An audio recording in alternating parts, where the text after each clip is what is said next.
The ruthless environment of corporate finance inside a multi-billion-dollar conglomerate teaches you that biological bloodlines mean absolutely nothing when immense wealth is on the line.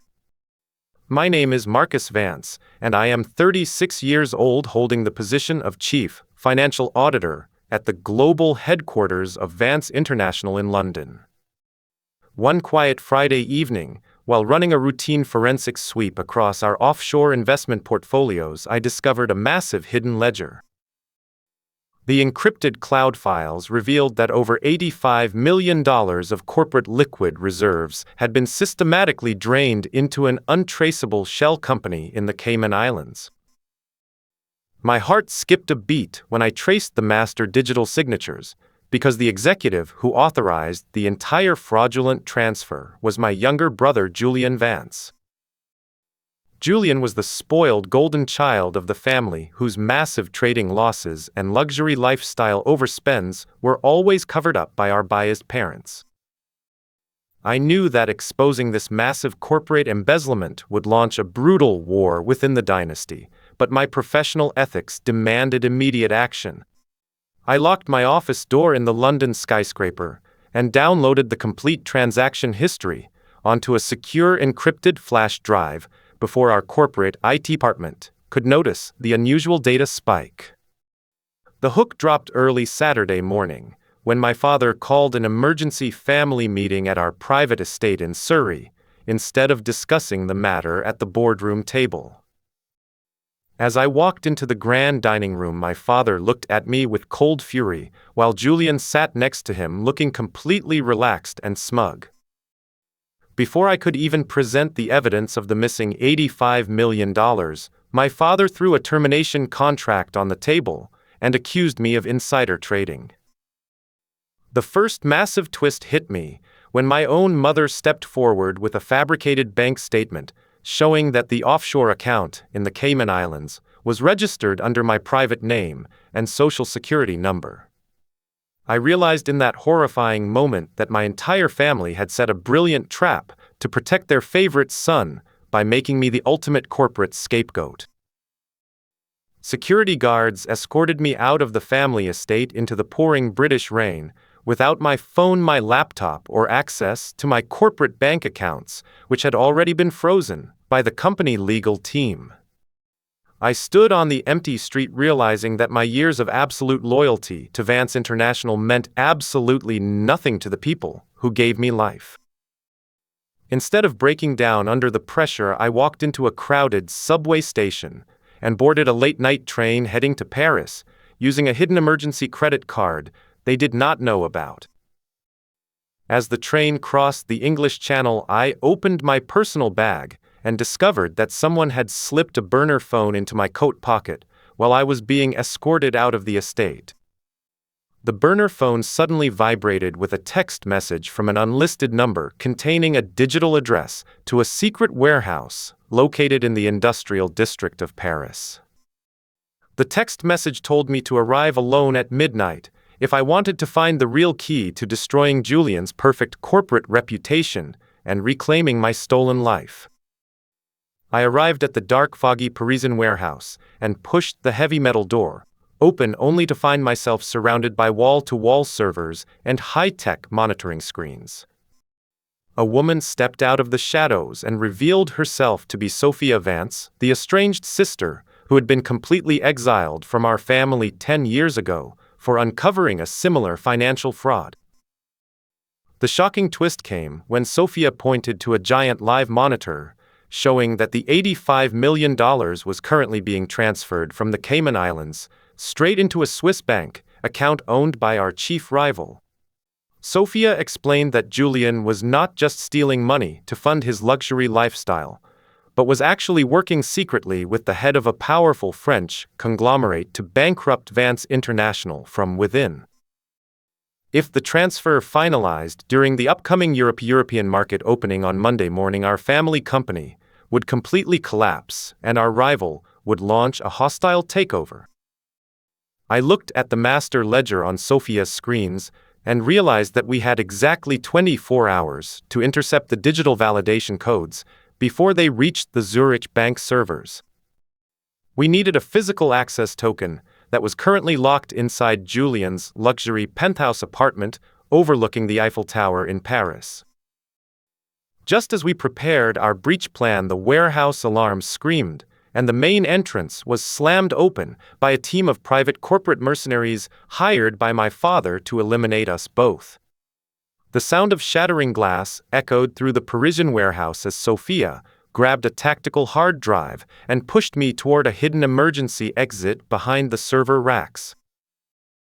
We stumbled into a narrow alleyway just as the corporate mercenaries began firing silenced weapons, the bullets chipping the brick walls only inches from my head. Sophia led me to an old modified delivery van parked in the shadows, slamming her foot on the gas pedal the moment the doors clicked shut. We tore through the streets of Paris toward Julian's penthouse, knowing that the mercenary team was tracking our vehicle through the city surveillance network. The hook arrived when we reached the luxury apartment complex and found the front lobby completely deserted, with all security cameras pointing toward the ceiling. As we rode the private elevator to the top floor, the digital screen inside the lift suddenly flashed a personalized message from Julian, welcoming us to his final trap. The elevator doors opened directly into Julian's massive living room, which was completely dark except for a single laptop glowing on a marble desk overlooking the illuminated Eiffel Tower.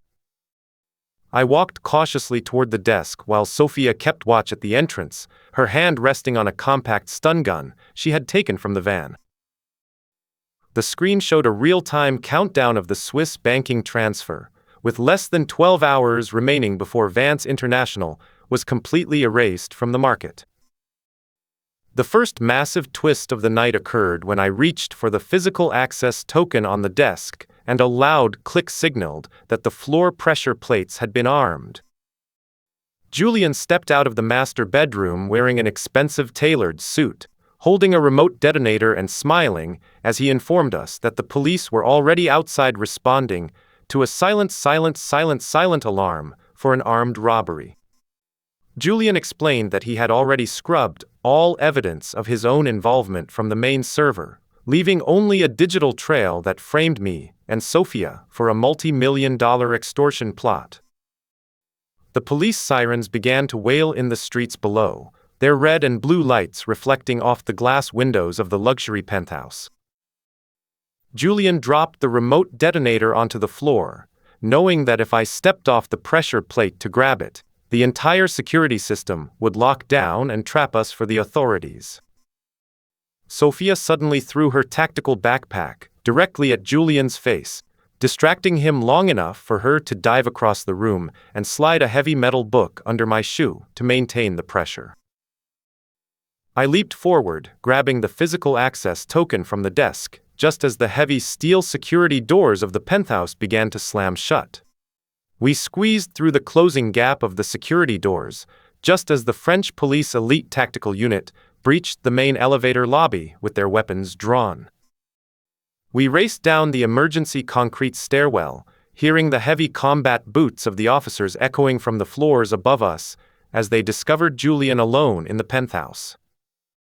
Sophia knew a secret maintenance tunnel that connected the basement of the apartment building directly to the Paris underground canal system.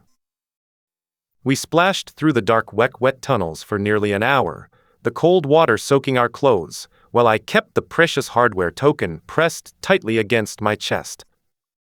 The next major hook dropped when we finally emerged near the Seine River, and the hardware token suddenly activated, vibrating violently and projecting a small holographic map of Geneva.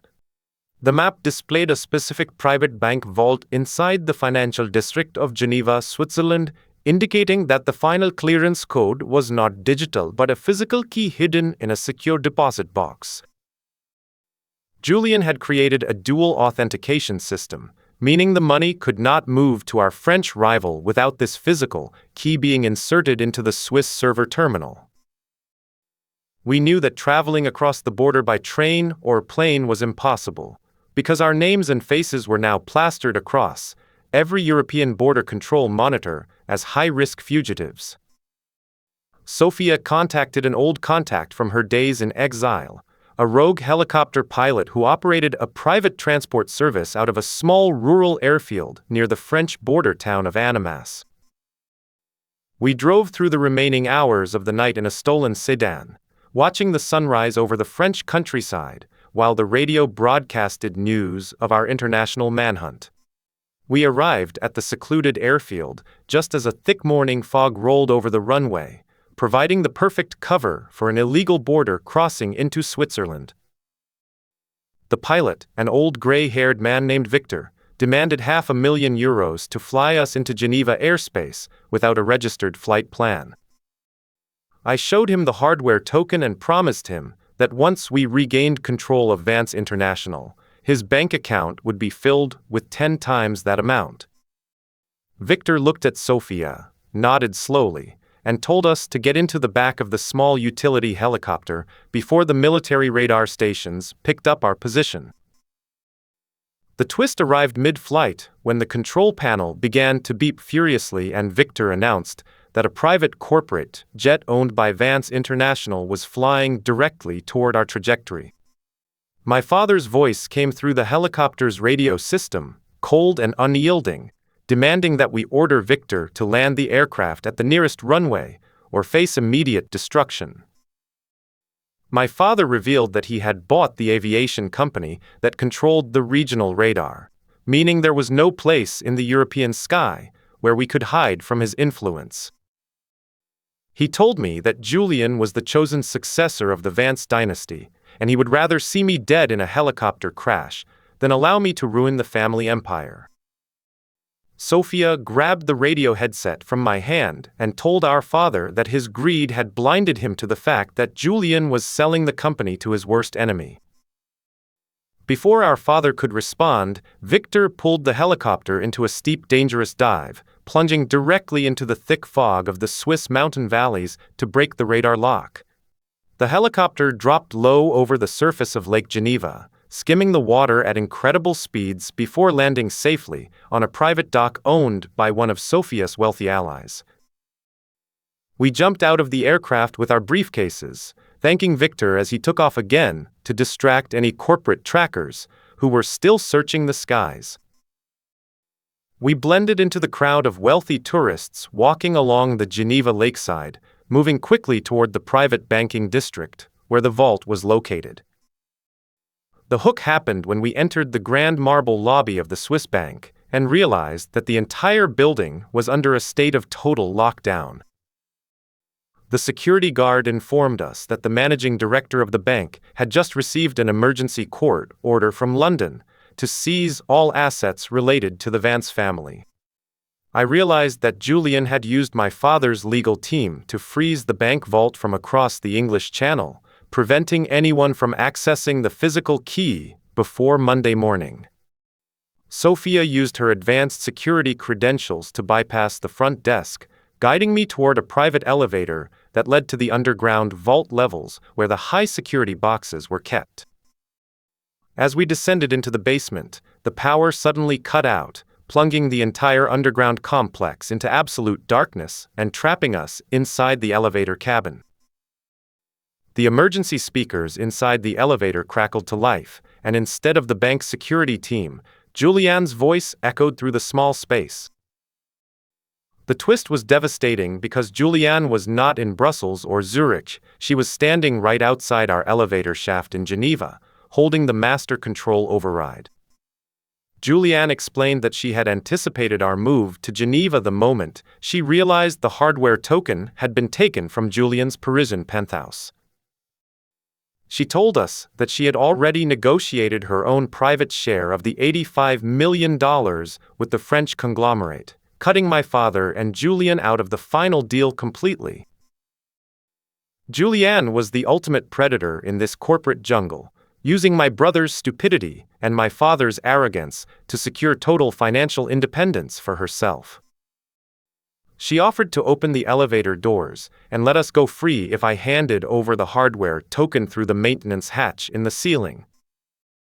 I looked at Sophia, who shook her head silently, knowing that the moment the token left my hands, Julianne would activate the ventilation system to flood the shaft with toxic gas. I yelled up to Julianne that the token had a remote deletion code that would activate if my heart rate dropped below a certain level, a lie I hoped she would believe based on my background in financial security. The bluff worked long enough to buy Sophia time to manually rewire the elevator's electronic emergency brakes using her pocket knife.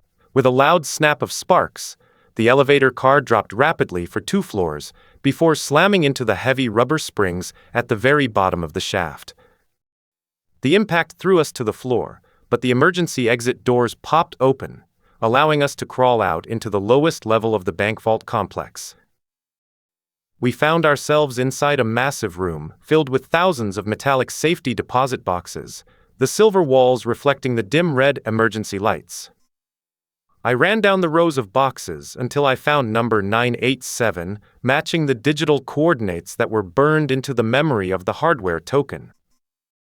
I inserted the token into the master slot, hearing a series of heavy mechanical locks turning inside the wall before the thick steel door clicked open. Inside the box was not a physical key or a document, but a small glass vial containing a specialized quantum data drive that held the master decryption keys for every single offshore account owned by Vance International. The hook arrived when the main vault doors behind us began to grind open, revealing Julianne standing with 4 armed private security officers who did not belong to the bank. Julianne smiled, holding a tablet that showed the Monday morning European markets were officially opening in exactly 30 minutes. She demanded the quantum drive, telling me that the French conglomerate had already started buying up the distressed shares of Vance International on the London Stock Exchange. If I did not hand over the drive, she would order her men to eliminate us and simply take it from my cold hands before the market closing bell. The major twist occurred when Sophia stepped forward and pulled out her own tablet, showing a live broadcast of the British Financial Regulatory Authority entering the Vance headquarters in London. Sophia had secretly sent the half-downloaded ledger files to the Prime Minister office hours before we arrived in Geneva, triggering an immediate federal investigation into the entire family dynasty. My father and Julian were currently being arrested on live television, their hands cuffed behind their backs, as they were led out of the corporate skyscraper. Julianne's face turned pale as she realized that the shares she was trying to buy were now completely worthless because the British government had suspended all trading for Vance International. The French conglomerate had pulled out of the deal the moment the federal raid began, leaving Julianne completely exposed with no corporate backing and an active international warrant for her arrest. She looked at her armed guards, who immediately lowered their weapons upon realizing that their employer no longer had the financial power to pay their fees or protect them from Interpol. Julianne turned around and ran toward the upper levels of the bank, abandoning her plans and leaving us alone in the massive underground vault. I looked at the quantum drive in my hand, knowing that while the old Vance International was dead, I held the absolute power to rebuild it from the ashes. Sophia and I walked out of the Geneva bank into the bright morning sun, completely ignored by the security teams, who were busy dealing with the corporate chaos unfolding across the continent.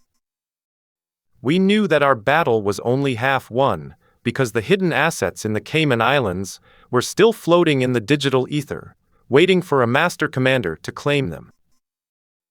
We took a private car toward Zurich, the true heart of Swiss banking, where the master servers for the global recovery funds were located. The hook happened when we arrived at the Zurich regulatory office and discovered that an anonymous billionaire had just purchased 49% of the remaining international debt of Vance International. This meant that someone else was trying to block our recovery efforts and take total control of the remaining $85 million before we could clear our names. We walked into the grand glass atrium of the Zurich Financial Center and were immediately met by a senior legal representative who asked us to follow him to the top-floor penthouse boardroom. As the glass elevator ascended, I could see the beautiful Swiss Alps in the distance, a peaceful contrast to the corporate warfare that was consuming my entire existence. The doors opened to reveal a massive oak table where a single elderly man sat, drinking tea and looking out over the city with an expression of supreme confidence. It was Lord Alastair, the original co-founder of Vance International, who had been forced out of the company by my father 20 years ago in a hostile boardroom coup. The massive twist was that Alastair had been watching my career for years, and he was the one who sent the burner phone to my pocket during my exile. Alastair explained that he had used Julian's greed and my father's arrogance to orchestrate the entire downfall of the family dynasty as a long-awaited act of personal revenge. He had allowed the $85 million to be stolen because it was the only way to trigger a federal investigation that would completely destroy my father's reputation. The hook was that Alastair did not want to destroy me or Sophia. He wanted us to join him as the new executive leaders of a reborn corporate empire that would dominate the European market. He pushed a legal document across the table, offering to transfer his 49% share of the company debt to my name, giving me the ultimate voting power to remove my father permanently.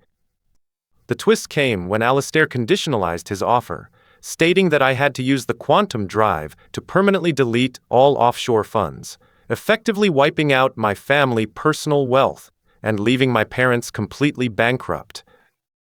I looked at Sophia, who nodded in agreement, remembering how our parents had abandoned her a decade ago and how they had framed me just 48 hours prior. I took the golden pen from Alastair's hand and signed the contract, officially becoming the largest individual debt holder of Vance International. At that exact moment, my laptop screen blinked with an incoming emergency video call from the London prison, where my father was being held. My father looked broken and aged, his expensive suit replaced by a simple gray prison uniform, as he stared at me through the glass partition. My father begged me to use the quantum drive to pay his bail, and hire the best defense attorneys in the United Kingdom to fight the insider trading charges. He confessed that Julian had been blackmailing him for months with evidence of past tax evasions, which was why he had supported Julian over me during the family meeting. The hook dropped when my father revealed that Julian had escaped from the Parisian penthouse before the police arrived and was currently heading toward a private villa in Monaco, where a backup server was hidden. If Julian reached the Monaco server before midnight, he could override my new debt contract and activate a corporate self-destruct sequence that would liquidate all company assets globally. I closed the laptop without giving my father an answer, turning to Sophia and Alastair to inform them that our final destination was the Mediterranean coast. Alastair provided us with his private high-speed train that traveled from Zurich straight through the Alps toward the sunny shores of Monaco. As the train raced through the dark mountain tunnels, I plugged the quantum drive into my laptop, watching the lines of financial code unraveling as the drive began its work. The twist arrived when the train suddenly ground to a violent halt inside a long deserted tunnel near the Italian border, the emergency lights flashing amber as the main power lines cut out. The train doors were blown open by explosive charges, and a group of masked men wearing professional tactical gear entered our private cabin. I closed the laptop without giving my father an answer, turning to Sophia and Alastair to inform them that our final destination was the Mediterranean coast. Alastair provided us with his private high-speed train that traveled from Zurich straight through the Alps toward the sunny shores of Monaco.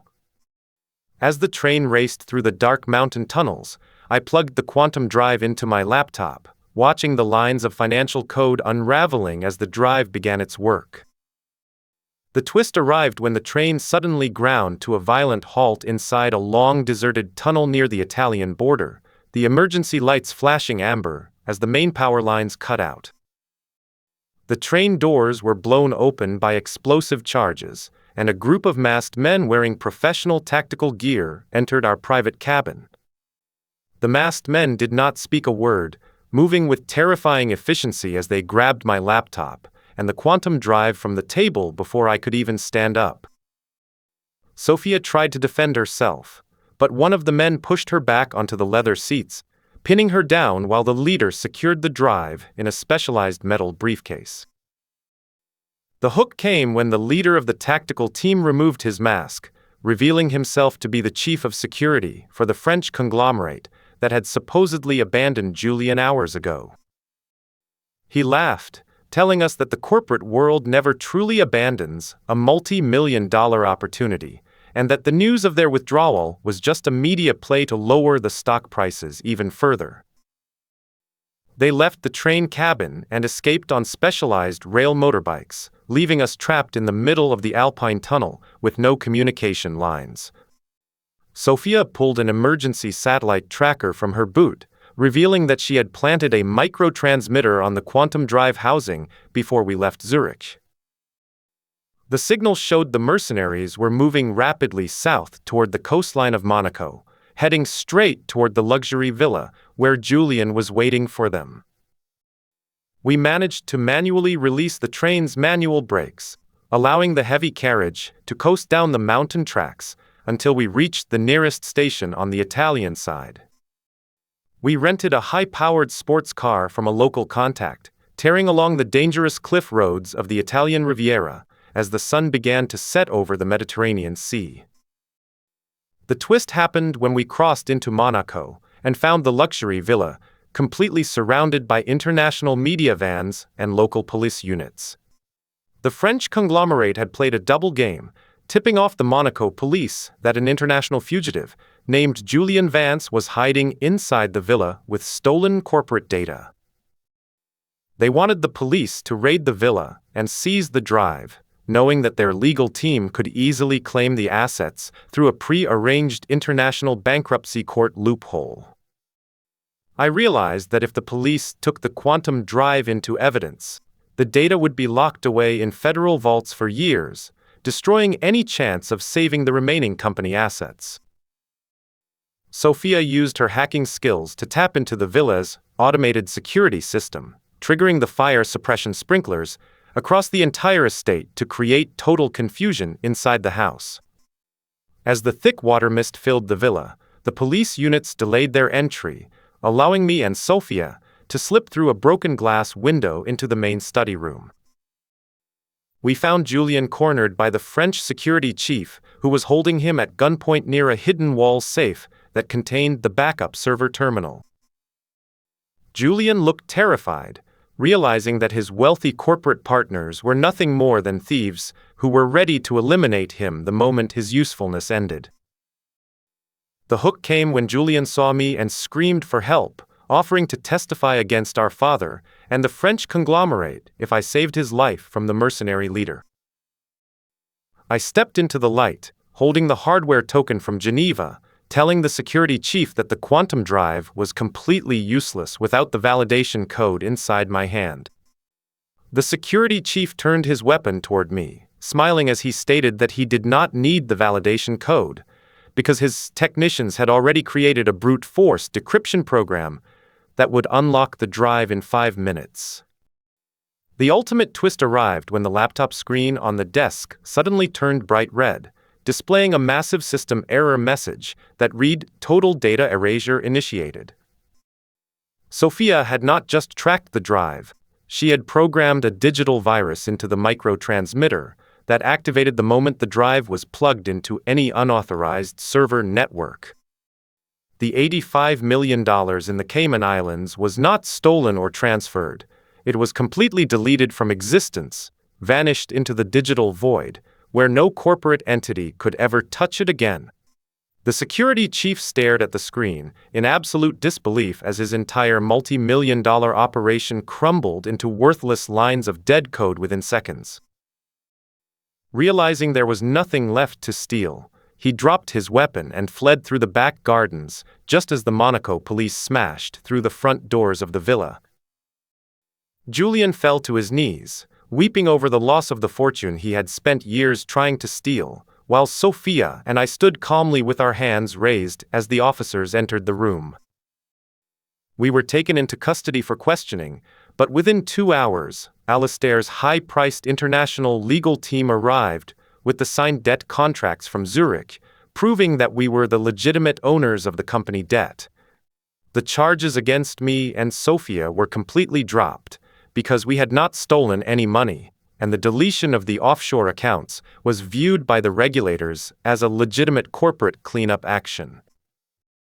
Julian and our father were extradited back to London to face trial for corporate fraud, embezzlement, and conspiracy, ensuring they would spend the rest of their lives behind bars.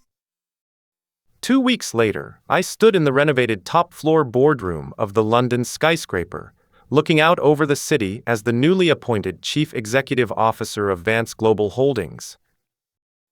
Sophia sat at my right hand as the head of corporate integrity, while Alastair watched from the head of the table, smiling as the new chairman of the board.